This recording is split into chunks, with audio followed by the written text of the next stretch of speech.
7 Secrets of the Goddess by Devdutt Pattanaik. Chapter 4. Durga's Secret. Everyone lives on the edge in fear. Part 2. Who is this Asura that Durga has to defeat? Who is this demon who overpowers God, Deva, and God, Mahadeva? He is identified as Mahishasura, the buffalo demon, though he takes many forms, that of an elephant, lion, and even human, and fights with numerous types of weapons before he is finally killed. Those who prefer to see mythology as proto-history see this as a story that retells the epic conquest of fair-skinned, cow-loving Aryans of the north over dark-skinned, buffalo-loving Dravidians of the south. The problem with this reading is that here the warrior is a woman, and it is hard for scholars to reconcile Vedic patriarchy with the obvious female power embedded in the Durga image. Besides, many scholars have long debunked this racial theory popular in the early 20th century. Those who see mythology as proto-psychology conclude that Durga destroys the slippery, shape-shifting human ego that seeks dominion over nature. But what is ego? This word comes to us from Freudian and Jungian psychoanalysis of the 20th century. The word used in Upanishads composed 2,500 years ago is aham. We have assumed they mean the same thing. But do they? Really? Aham means how humans imagine themselves as against Atma, who we really are. Animals do not have any doubt about who they are in terms of location in the food chain and pecking order. All they care about when they see another animal is that a predator, a prey, a rival, or a mate? Humans are confused. There is no such clear understanding.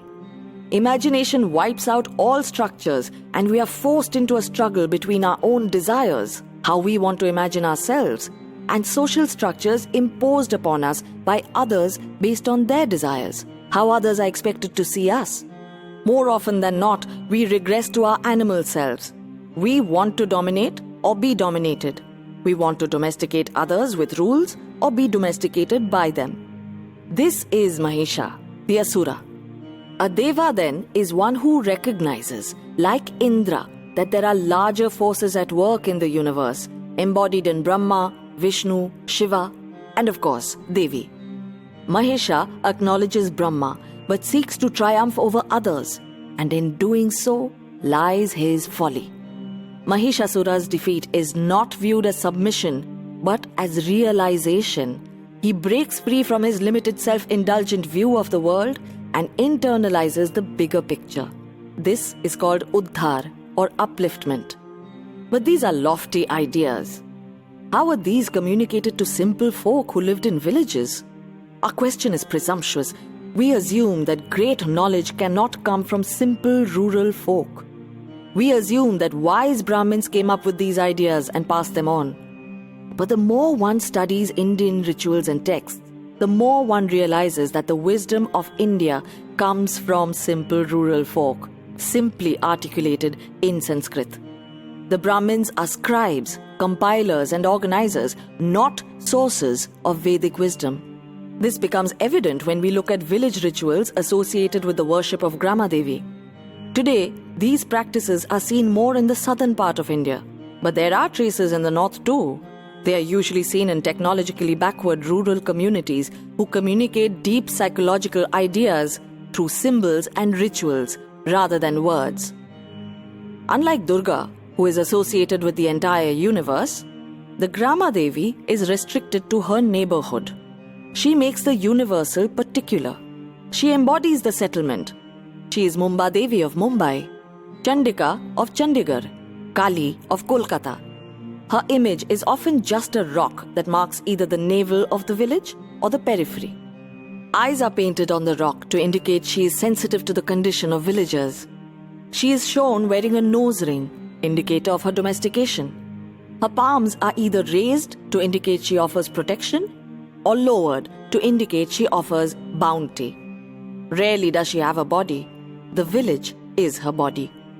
She is sometimes accompanied by a twin goddess, identified as her sister or as her friend, or just a companion who takes care of her devotees when she wants to rest.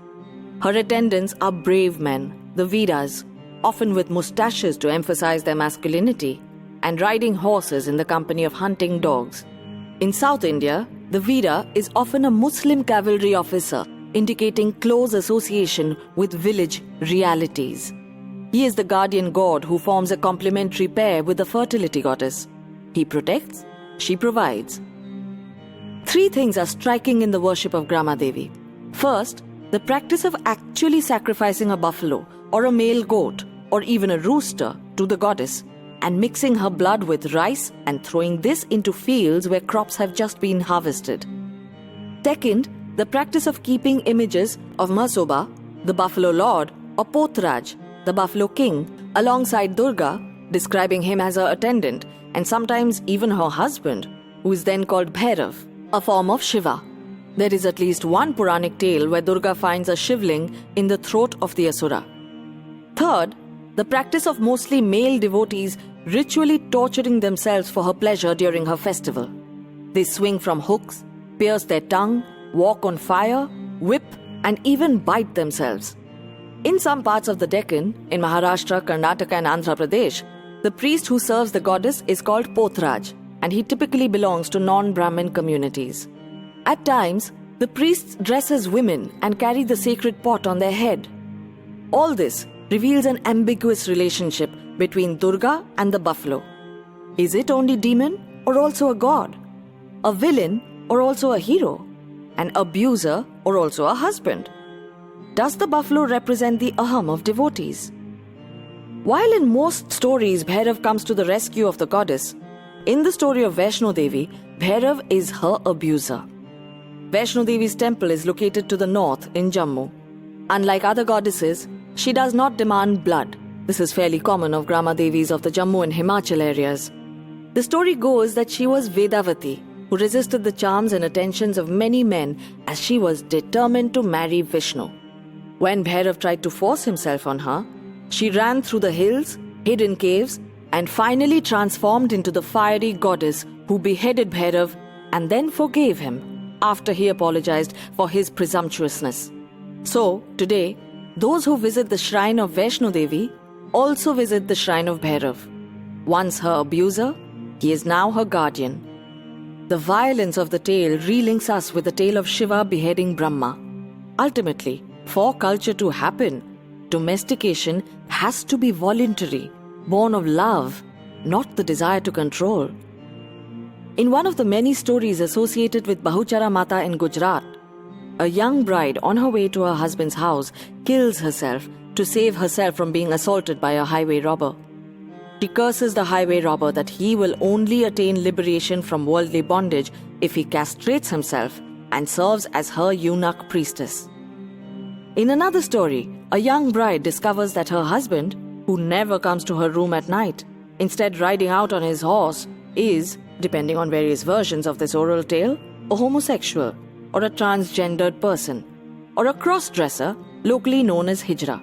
Furious that he tricked her into a false marriage that will ruin her life, she turns into a goddess, punishes her husband, and offers him salvation from worldly bondage only if he becomes a Hijra and serves her. Members of the Hijra community castrate themselves, taking her name. Her temple is also popular with women seeking children. Here too we find the tension associated with marriage, fertility, and woman's frustration in marriage. Here, the demon is husband and abuser. At the heart of the ambiguous relationship of the Grama Devi with her male attendants is humanity's relationship with nature. Humans establish culture by domesticating nature. The process of domestication is a violent one. Rivers are blocked, forests are burned, and mountains are razed.